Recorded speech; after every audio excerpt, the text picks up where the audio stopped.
Hey guys, Zoe here, producer of the podcast. Just swinging by here to let you guys know what this special episode is all about.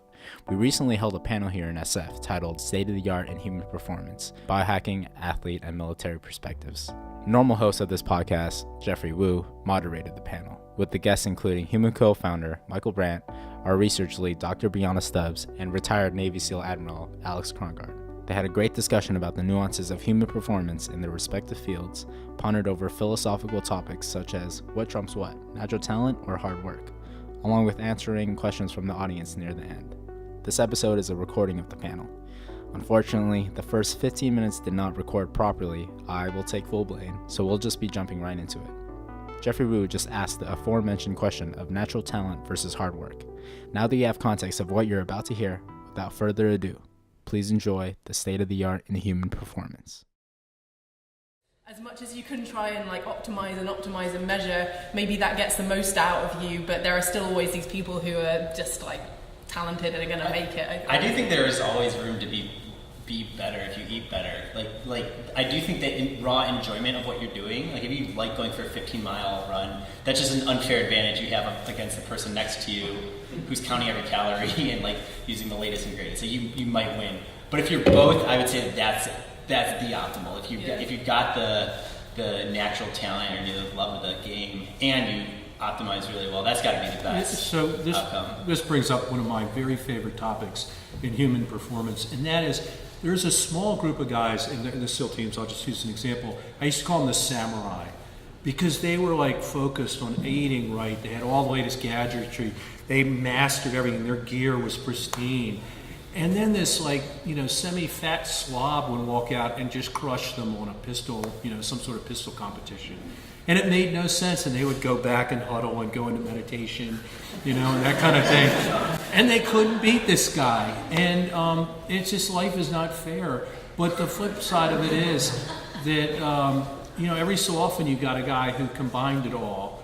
And those guys were just utterly extraordinary. And because they understood the technology, they understood their own bodies, and they just had raw natural talent, and they were unbeatable. I like the story about putting the one for one in the basket to your side. I think that's one of the things that I've realized is that so much of the equation just comes down to fuel selection. So much of when you're trying to just do better, you're super well trained, especially in these ultra endurance events. So much of your outcome depends on how well are you managing your fuel literally on race day.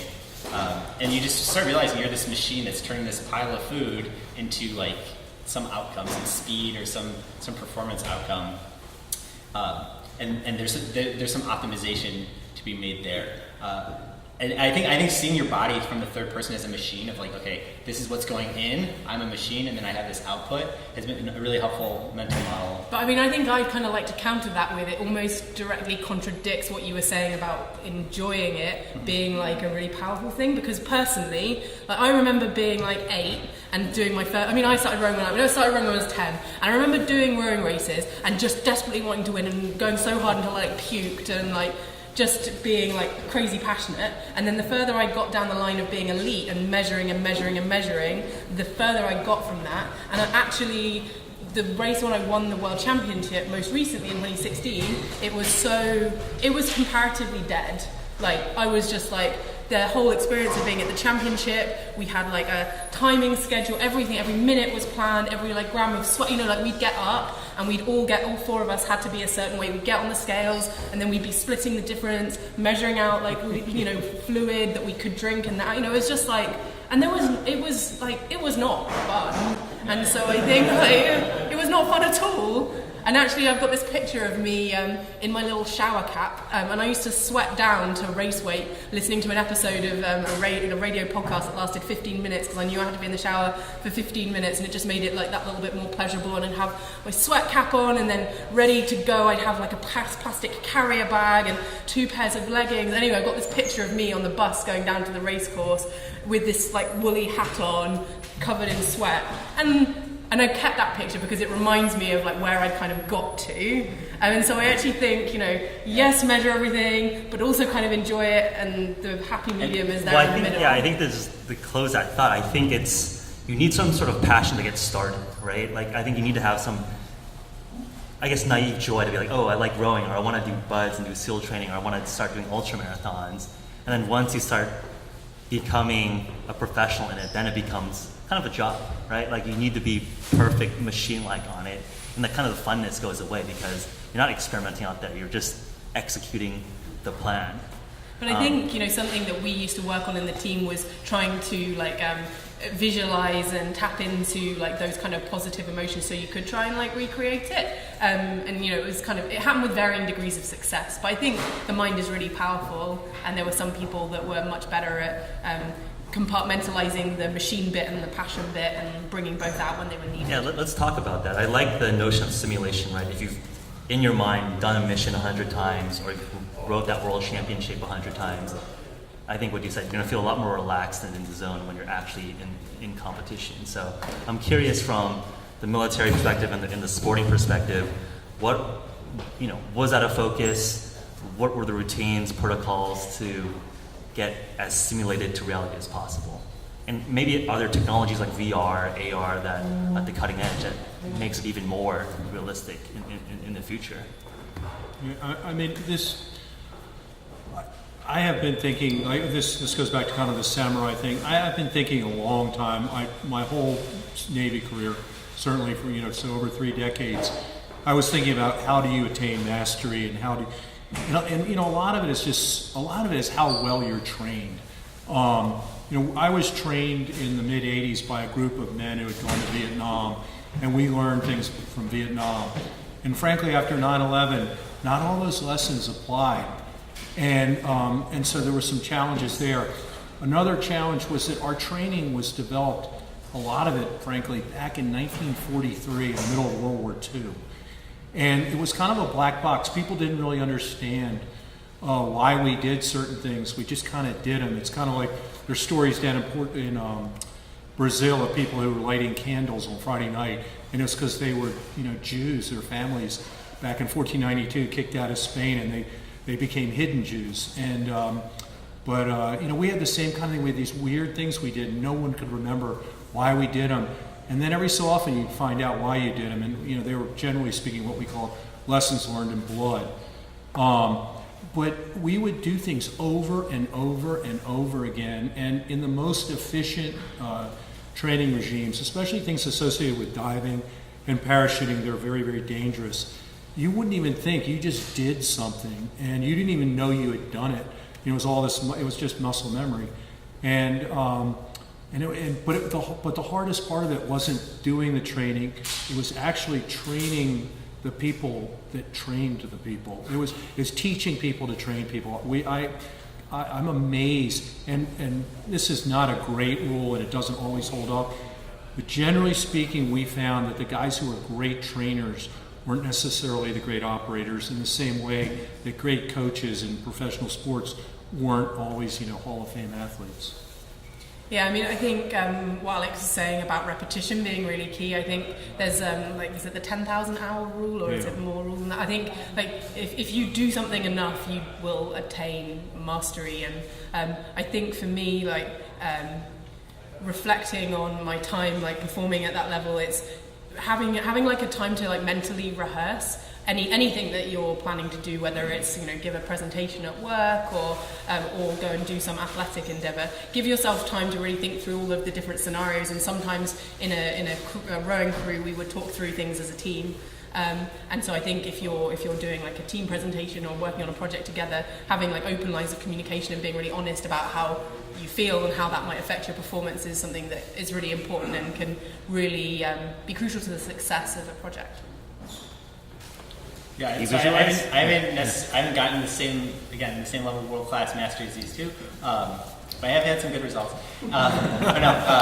But what I can say is, one thing that's always stuck with me is the mantra of train hard, win easy. Try to make your training scenarios as hard or harder than the actual game day will be. So stuff like if you're trying to train for endurance runs, go for fasted runs, right? You can't necessarily go for a 50K run every weekend. But on today's long run, that's maybe 10 miles, 15 miles, you can do that in a fasted state so that it's going to be more replicated to if your race is that 50K, it's going to be more replicated to that, maybe even harder. Yeah, so I think bringing more of the biohacking lens, I mean, there are banned substances that are banned for a reason. They probably work in terms of enhancing performance. I'm actually curious. I mean, I think there's probably a conception that, the Nazis were using amphetamines, the storm in the Blitzkrieg during World War II. Are American operators on crazy substances, or is it actually controlled? I'm actually curious also on the athletic side. I mean, how rampant is doping? Was there pressure to, participate? Could one biohack and get around the system? Like, I'm curious in that milieu, is that possible? I think, straight up disclaimer, never took drugs. British rowing team's 100% clean, and there was a very strict policy around that. But I can certainly see how the changes in professional sport, there's more money involved, people become career athletes, it's not just amateurs anymore, gentlemen British people doing rowing on the side, it's now this is people's careers, so all of a sudden there's pressure on them to perform, and I do think that doping in sport is a problem, and I do think that the people who are practicing it are really very smart and are always one step ahead of the people that are trying to catch them. And I mean, one example is there's an inert gas called xenon, which was not banned, and it was found that the Russians were using it in the run up to the Olympics. It sort of increases your oxygen, it increases your oxygen carrying capacity, and you inhale it, but it wasn't banned. So they were using it and they were having fantastic results, and then subsequently it was banned. But it's difficult to detect, and so there's a lot of issues in and around what's legal and what's not, and it's difficult grey area that I think is very, very poorly defined. And so whilst it remains poorly defined, I'm really sure that people are going to carry on pushing the line. Military side, can you talk about that? Yeah, no, it's funny. I remember, who knows if this is true or not, but I remember back in, this would have been 1990, I think, talking to this Air Force guys, and this was when we were doing these really long flights from the U.S., and they were acting like it was, it was in Bosnia, it was in the mid-90s, and they were saying, they had slept in the cockpit and all these other things, and I was talking to some Air Force pilot, he goes, sleeping in the cockpit, we're taking speed. And so like you said, I think the Germans invented methamphetamines in World War II to keep awake for pilots, and it's always the military is. It's the ultimate desire for an edge to stay alive, not to win the game kind of thing, and that stuff is always out there. The problem with it is that if the mission runs long and you suddenly drop off the cliff or whatever, there's some real challenges, and so you have to be very, very careful. But I think even more so than the banned substances is I've been amazed at what people are able to do with not banned substances. Like I am less when I was in charge of the 4 West Coast SEAL teams, the stimulant I was having the most trouble with in the ranks was not methamphetamine. It was like the giant, rock star and full throttle and stuff like that, because guys were drinking it and they were doing other things at night to get to sleep, or it's actually reversed vampire hours, so they would go to sleep in the morning kind of thing. And guys' sleep patterns just became destroyed. And we had to look around, how could we help them sleep? And there's a stupid one from the 80s was, I can remember when power bars first came out. That was a big deal. It was not a banned substance, but the difference it made, someone putting a condensed carbohydrate product that was shelf stable and you could carry in the field, that was huge. And it's not always the banned substance, it's the new technology. And like I said, sometimes it's pretty simple stuff. Yeah, like talking about the MREs and the food on the field, a lot of the innovation in food technology came actually from the military. I think like the ketone ester, human ketone came from the DARPA grant research more efficient fuels. Obviously we can talk about that if the audience is interested, but what other interesting technologies have you seen in the forces or in the teams that have transitioned into mainstream consumer use? It's funny, in the beginning of my career there was a lot of that stuff, and now it's exactly the opposite. You see this stuff like especially performance sports stuff, it comes into the military vice the other way around. I cannot think of a single thing that came out of the military. So I'm sure there are. I just can't think of it. But we just steal from the, it's called COTS, consumer off the shelf. So I'm curious in terms of, your personal regimens and protocols. So obviously you guys have evolved along your careers, buds training versus, training out for, the British team, going from an amateur athlete to a more serious and competitive athlete. What do your protocols look like today? Like, what does Alex Krongard, Admiral, not a strapping young, I guess captain or young officer? What does that look like? It's like a desperate search for time to work out. No, it's been a lot about how. The simple answer is I find there have been 1, 2, 3, 4, I think 5 like phase transitions in my life. 22, easy. 32 was like the prime. I mean, literally the prime. 42, there was inklings of disaster looming. In 52, I fell off the cliff. And now I think I'm, at the bottom of the cliff trying to figure out if I'm going to be able to get up and walk. But there was, I try to find stuff like a jumping rope and kettlebell swings. Oddly enough, seem to scratch enough itches. And then there are just certain, like what I'll call prophylactic exercise, certain stretches to do. But, in terms of physical regime, I think sleep and diet are, if you get those right, I don't know, I've heard 90% of the way there, 80%, and everything I've seen on the, N=1 science project that is Alex Krongard suggests that's true.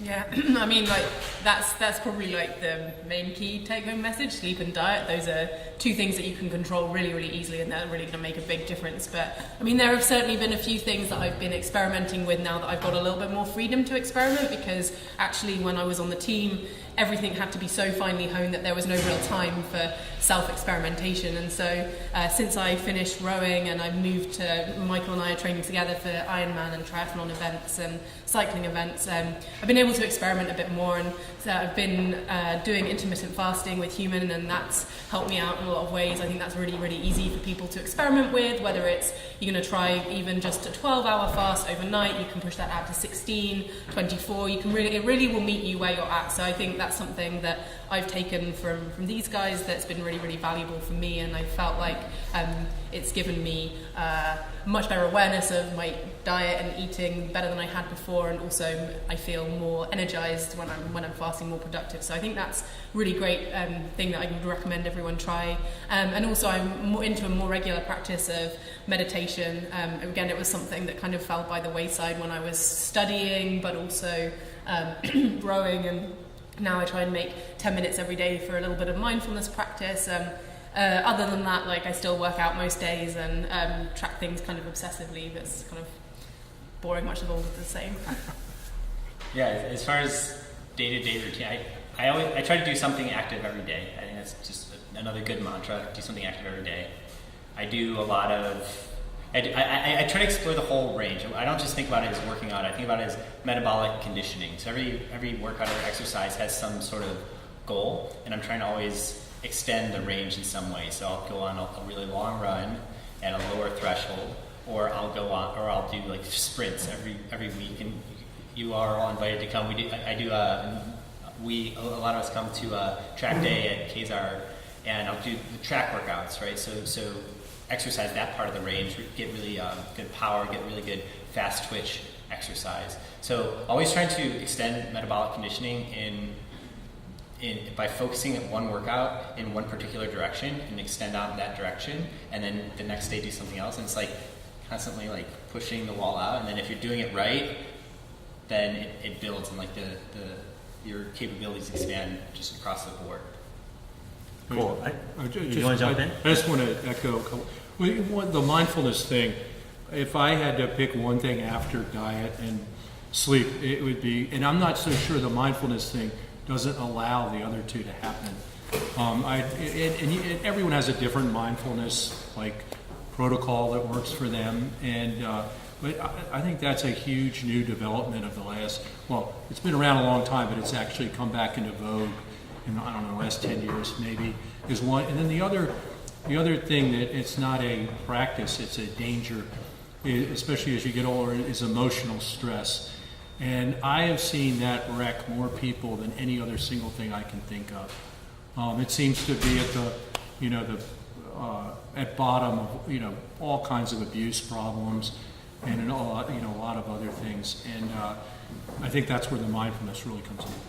And I think what's really, really cool is soon we're going to have ways to track how that, if you're actually working for you. So I have a friend here in San Francisco who has used brain monitoring to look at his balance between alpha and theta brain waves. And, we're still a little way away from that now, but I think it would be really cool if in the future we can put on a thinking cap and it'll tell us what's going on inside and whether we're actually making meaningful changes with mindfulness practice. Yeah, I think, and also just interventions, right? Like, can nootropics, Exactly. ketones be anxiolytics, or can you derive the outcomes that we're measuring here? Yeah, at the end of the day, the more sensors that we have to tell us whether the interventions are working, the better equipped we're going to be healthier and better. I always like when people are vulnerable and talk about like the biggest setbacks, like the lowlights. I think we all have a sense of, you guys' big, achievements and the highlights, but you're not all perfect, I know. What were some of the crushing moments that you had to overcome, and what was the learning moment from that? Want to start? Oh, it's easy. So, hardest job intellectually, certainly in my career, working at the building next to the White House on the National Security Council. I get there in January. I think at the end of the month I had an appendectomy. And then August, my wife and kids arrived from California, and by, I'm going to say November, I had come to the realization that my marriage of, I'm trying to think how long it had been there, like 16 years, was cratering. And I'm having this insane hard job, and everything, when I go home at night, it's worse than entering the office in the morning. And, so all this stuff I learned, especially with the mindfulness, I learned it the hard way. I didn't go to some classroom and learn it. I had to figure it out when I couldn't sleep, kind of thing. So I I think, got you. It's like the takeaway from that was really just controlling emotions and being mindful about that and incorporating that now. Yeah, but it took a good 4 or 5 years to figure it out. I think all of the things worth having, they're kind of hard to come by, right? Lots of work. Personally, I think, a similar kind of low point was where I had, I'd won the under-23 World Championships, coming off this massive success. I had a load of momentum, and all of that momentum kind of propelled me into the first term of my PhD, and I was making the step up from the under-23 team into the senior team, and so I had just a lot of excitement and energy and enthusiasm, and I just was so hungry to prove myself that I massively overcommitted myself. I was doing all of the training for the senior team and then also staying in the lab, and I would stay in the lab doing my PhD work until the last person left, because I was out in the morning doing rowing. People were calling, a couple of the other professors, they'd kind of been like, oh, you're not going to get a PhD at Oxford being a part-timer, so I was sort of super sensitive about needing to be physically there, and so it ended up being these days where I'd be up at 5:30 and not getting back at home until 8, and then, it was home, laundry, some food, sleep, alarm goes off. It was this crazy life that lasted maybe from September when I started the PhD and training through to December, and I got to this point where I couldn't physically do the training anymore. I was getting really, really tired and really run down. I wasn't listening to my body, and I was in the lab and these big circles under my eyes, and so pretty much at the same time, as I was getting really sick, my PhD supervisor sat me down. She was like, you just look really awful and you're quite good at the rowing. Why don't you just, I don't think this is good for you. You should not do your PhD anymore, and you should just go and focus on the rowing. And this was at the same time when I physically couldn't do the rowing training because I was so run down, and it was just this horrible chess mate where I couldn't do anything. And I remember getting out of that meeting and going and sitting outside of the Department of Physiology in Oxford and just crying down the phone to my parents. And I just, at that point, I couldn't really see a way out from the solution from the situation, because it seemed like both people were telling me that I couldn't carry on doing either of the things, and then I had nothing. And then we had, I think what I took from that is you need like a crisis management plan. Like being in a crisis really, really, really sucks. And I mean, there's natural and healthy to like ride out those emotions, but then once you've had that release, then you've got to start working out, well, what is actually the solution. And so I Does that mean you have like a paranoia plan for like every? No, I don't. But I think it's when you get into the situation, you can. I think I'm allowed to wallow in it a little bit, but then you've got to start being proactive about getting out of it. And so then I think I spoke to the GB team doctor, and we arranged a meeting between the professor and a representative of the team. And so we got all of the people in the room, and they were both like, well, this isn't working. And I was like, no, it's not really working, is it? And so in the end, we managed to change my training schedule, because the thing was, GB Rowing expected me there every day, and the lab expected me there every day, and so I was trying to do that. And so we changed those expectations to like, okay, what's the minimum that you might be able to do and make both of these things work, and we'll try that and then we'll reassess. And so I ended up on a pattern where I would train with the squad 3 days a week, and then 2 of the work days a week I would be just in Oxford and do my own training. And so getting there's 2 other stakeholders in the room and having a really productive conversation gave us a thing that worked moving forwards. And then once that dialogue was open, I was able to fit the 2 together a lot better. But I think without getting those 2 people in the room and talking, it would have never worked. And so in the end, it worked. Before Michael jumps in, I want to start answering or asking audience questions. So once Michael finishes his embarrassing, sounds like we're sharing pretty, brutal moments. Let's get to audience questions. So I have a story from early days of running Human, then known as NutriBox. And when it was early days, Geoff and me, we had a couple people helping us out, and we were just working all the time. Like it's what you have to do when you start a business. And I think just the competitor in Geoff just wanting to eke do as much as we possibly could. And just feeling like we could do it, feeling like, okay, there's no problem we can't solve if we really put our brains to it. I remember at one point, like, it just like added up. It was like there were too many levels and layers. You'll remember this. I don't know what you're going to say, so I'm actually so one of the early stunts that we were doing back early days was we got this guy who's like really good at Rubik's Cube, who's like, he can solve Rubik's Cubes like in his sleep, like blindfolded. He can like look at them and memorize them and blindfold himself and come back a half hour later and solve them. Like he's nuts. He's super talented. And we flew him out from Texas, and he was gonna like solve some Rubik's Cubes, and we were gonna like live stream it on Periscope, which like just launched. My friend was gonna like hook it up. It was gonna be on the main page, all this stuff. And it was awesome. And I'd lined everything up, like checklisted everything. It was gonna be perfect. And I don't remember what it was, but there was something on the day. There's like a snafu where like things were like not running on time, and I just started like freaking out.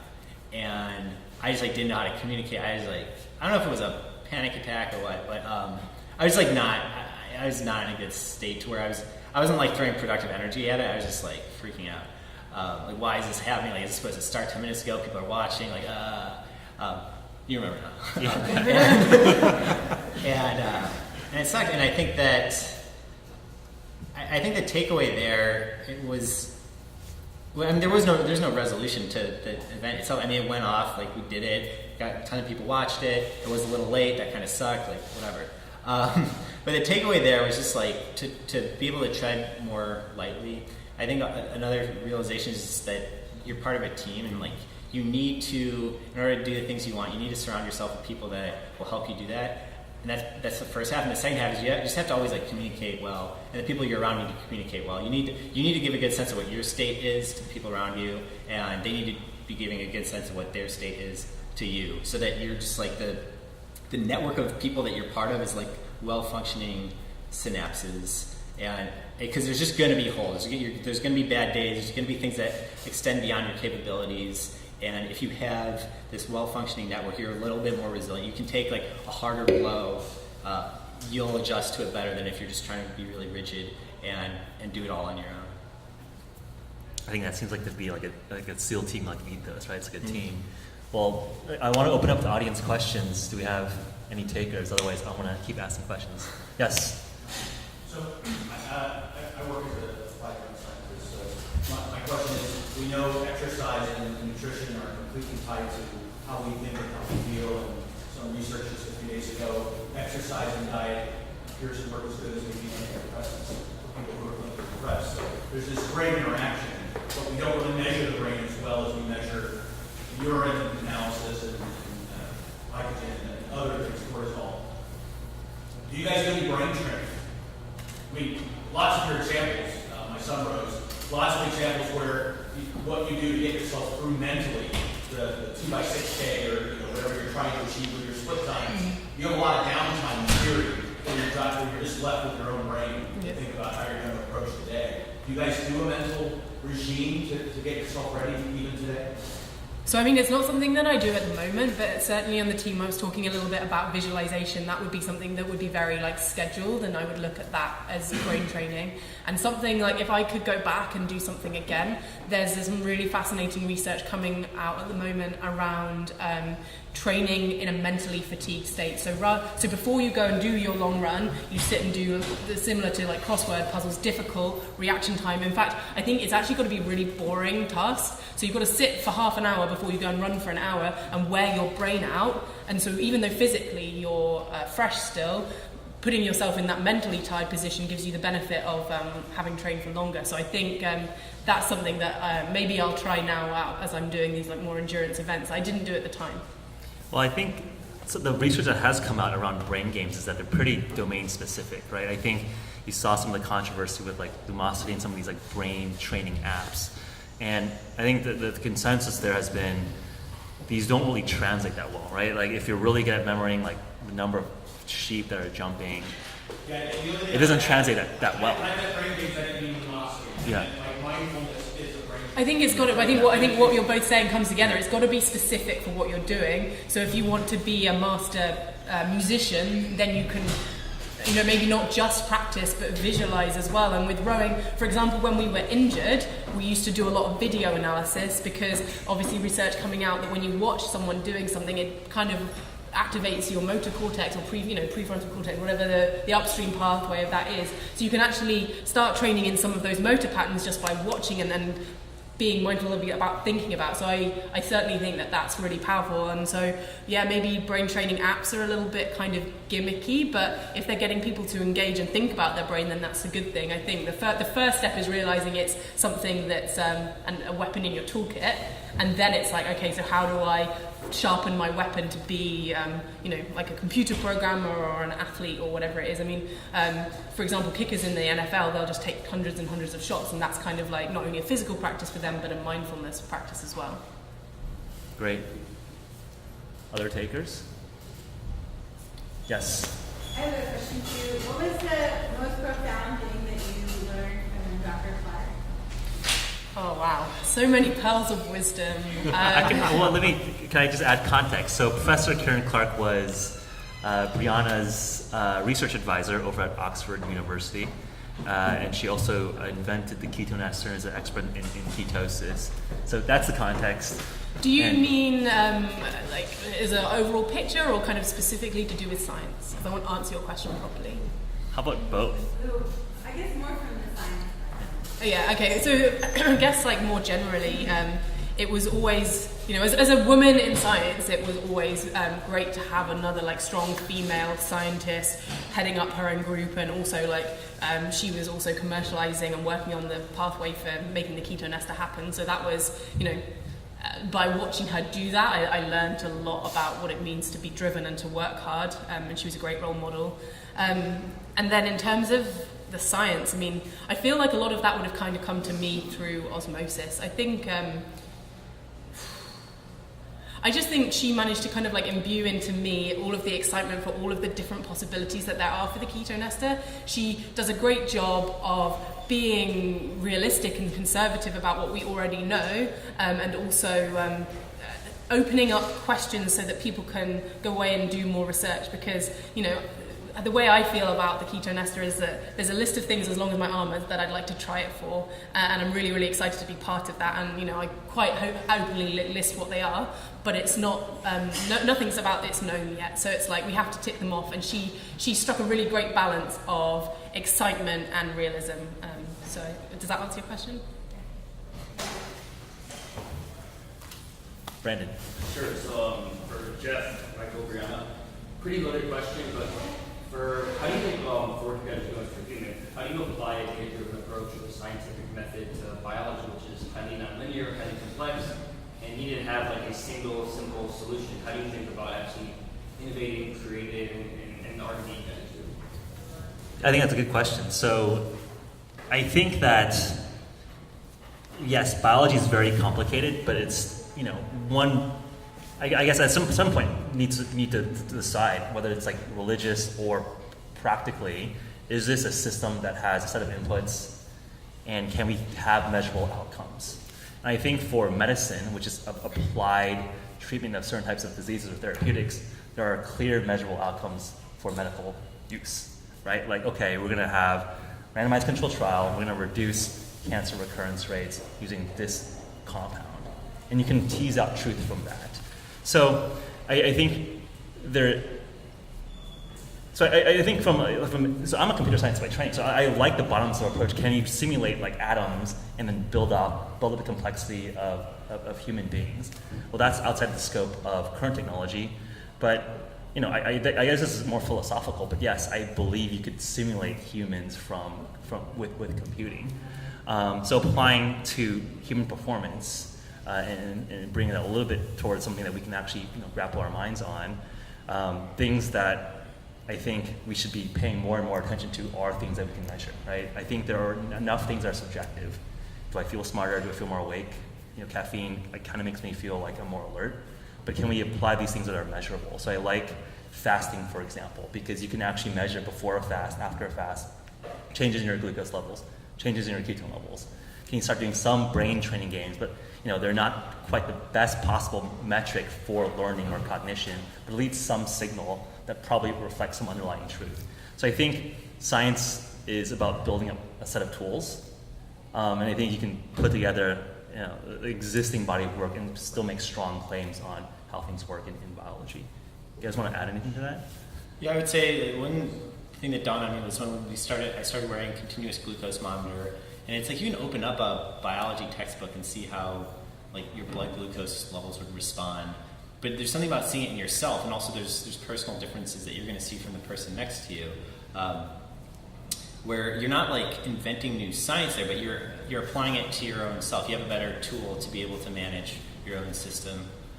And so I think that it's a lot of it is a technology and user experience problem that's being solved, where there's going to be lower and lower friction. Like we were talking about earlier about all the burden that's caused by all this measuring and how that's almost competitive with the love of the game. Like you can't love it and have to do 20 metrics at once. But I do think friction is coming down to where like, we're all going to be like, instead of having a team of physiologists, it's just going to be an app on your phone, and you're going to be able to be like Olympic level outcomes, like that level of monitoring and maintenance. But it's just going to be like free or $5 a month or something. Yes.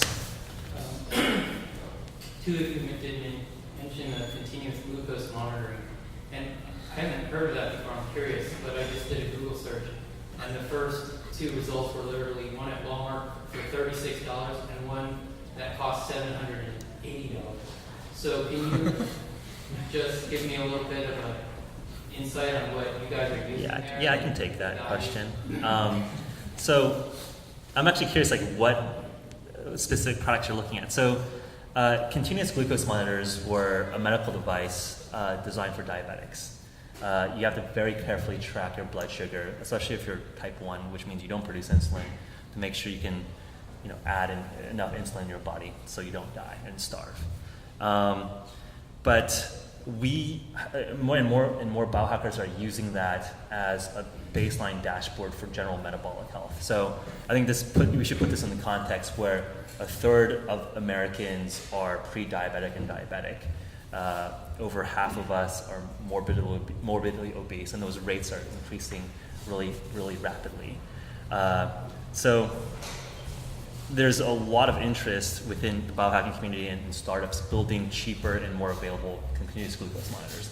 So probably what you're seeing, if you do a Google search, especially in America, is that there's a medical device. You have to go through a doctor to acquire a CGM. When we acquired our CGMs, we actually did it through the gray market. We bought continuous glucose monitors from the UK through eBay, because you just can't get it through normal channels here. And now, as we've grown the company, we have, more forward-thinking doctors who, are open to experimenting at the edges. I see Dr. Scott Scher, who runs a hyperbaric oxygen therapy practice, which is being in a tank under high atmosphere in 100% oxygen, and there's like 13 therapeutic use cases that are officially medical uses, but there's a lot of exciting data about potentially using that for enhancement. Can you increase aerobic capacity, for example? So I think you start seeing more and more medical devices going into consumer hands. But yeah, I think if you want to talk CGMs, I think there's a lot of doctors who are now open to saying that you have prediabetes and you need to be more careful about your sugar, and you can start measuring it. Yeah, there's a number of examples like that of like medical necessity creating the technology, or leading to the creation of the technology. But as scale goes up, then it becomes more just a consumer device where like I can use I do use CGM to do my metabolic conditioning. I can see like what are my general glucose levels before I go into a run. What a question over here. Yes, please.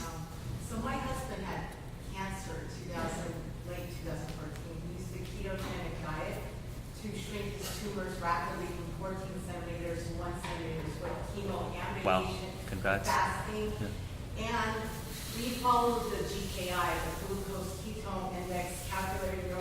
For the glucose, not only do the ketones need to be high, the ketones need to be low. Yep. And we measured using this Heads Up Health web app, and we graphed how long he could stay. Like, I saw your human podcast, weekly podcast. Yeah. On Yeah, he's a Boston professor who. The calculator for the glucose ketones index GKI. Yeah. And he was very adamant about therapeutic ketosis, especially if you're going to enter therapeutic the oxygen bariatric. The HBOT, yeah. We didn't do that. Yeah. But you have to be 1.0 ratio or lower, yeah. GKI. And so my question is, can the human ketone ester help with that? Like if you're having trouble with fasting your ketogenic diet to stay in that 3 to 5 Yeah, no, I think it's a good question. So, absolutely. So the ketone ester is a sports drink, but I think we're excited about a number of use cases beyond just sporting performance. So what I will say is that, I think this is partly like a cool demo, like with something that you can measure with like a finger stick with ketones and glucose. We oftentimes see, and I should probably let Bree talk about the pharmacokinetics here because she ran a lot of the studies at Oxford. But me as a biohacker and testing on myself and seeing and giving to dozens of people. So if you're familiar with like all the different ranges, we see people between starting at 0.1 millimole ketones to 3 to 5 millimole ketones in 15 minutes, right? And that's equivalent to sort of like 10 days of fasting or like weeks of eating on a ketogenic diet, very, very strict, high fat, low carb ketogenic diet. I think one of the interesting other effects that we see is we often see 20-30% suppression of glucose. So, if you're at like 100 milligrams per deciliter, we sometimes see people go down to 80, 70 milligrams per deciliter, which would put people into a very interesting range for therapeutic use. But yeah, I think that just zoom the scope out a little bit for audience that might not be familiar with Siegfried's work and the work there is that cancer, a lot of types of cancer use glucose, sugar, as a fuel source, and aren't very good at using ketones. But the rest of the body are very adaptable to use ketones as a fuel source. So if you could starve cancer of glucose, sounds like your husband was able to successfully do that. Oftentimes you see interesting results. And I think there's been quite a bit of published literature around stacking multiple of these interventions together, right? A ketogenic diet, hyperbaric oxygen therapy, potentially exogenous ketones. I think that's exciting, field of research. want to comment, addition on the pipeline or your thoughts there? Yeah, I mean, I think that there is like some good animal work that's used exogenous ketones and looked at tumor size, and I think that Geoff mentioned that it's stacked alongside the ketogenic diet and hyperbaric oxygen therapy, things like that. It's never gonna be something that you take by itself. But you said, is it something that's gonna help? And I think a lot of people do find the ketogenic diet difficult to maintain, and so I think if you find the ketogenic diet difficult to maintain and it's helping with your cancer, then this could help you to adhere to it, because it will raise your ketones and it will lower your glucose. But it's not, you still would have to make an attempt to follow the diet, because it's only in your system for 3 to 4 hours, depending on whether you burn off the ketone or not. So I think I would say that Professor Clark, you mentioning her, would argue that she would say that the ketogenic diet would might not be ideal if you could just eat ketones directly, right? So I think it's just like an interesting research tool if you could access ketones without having to follow weird diets. But on the flip side, we have people saying, can you drink human ketone and just eat pizza? And I guess I would never be telling people I'd rather not that people didn't do that. So I'd rather you made, sort of address your whole, and Alex was saying, sleep, diet. If you're fighting for your life against cancer, you want to do everything that you can in your power. And so for these people, I think, adhere to the diet as strongly as you can, and then let's do the research. As I said, the animal data there is really strong, and we have a collaborator that's working with Professor Clark in Belgium, and he's testing this in an animal model of cancer now, and those results will come out soon. I mean, I don't know very much about the details, but he described that data as the most beautiful data he's ever seen, and so I'm really excited to see it. Oh no, I don't know what it is, so I will just, but we'll see. Let's keep watching. Having this available now means that at the very least we can get feedback from members of the community who do decide to use it like that, and hopefully we can find a way to help accelerate the research pipeline and actually run studies and answer the questions, because at the moment the theory is there that it works, and there's a lot of people with positive experiences, and I touch wood, I hope that there's something there. Great. I want to have time for two last questions here before opening up to mingling and just more snacks and drinks here. So second last question. Go ahead. Yeah. We talked a lot about experiments, or treating our body like an experiment. How do you evaluate and mitigate the risk that's involved with experimentation? Alex has been quiet. No, it's funny. I've been sitting here thinking, the greatest thing about products like this up on the shelves is people use them, and unfortunately, I think a handful of people. I don't think anybody's going to die, but I come from a community where people do try stupid things and die, and every so often. And I guess my point is, it's people doing a lot of different stuff that you would never try in a lab. I look at it as a positive thing. I don't want them creating like Godzilla in their basement or something, but the fact that they may try something, that's how science traditionally happened. And, putting all these tools out there and having people unconstrained by, grants and all this other sort of university protocols within reason, I think is a good thing.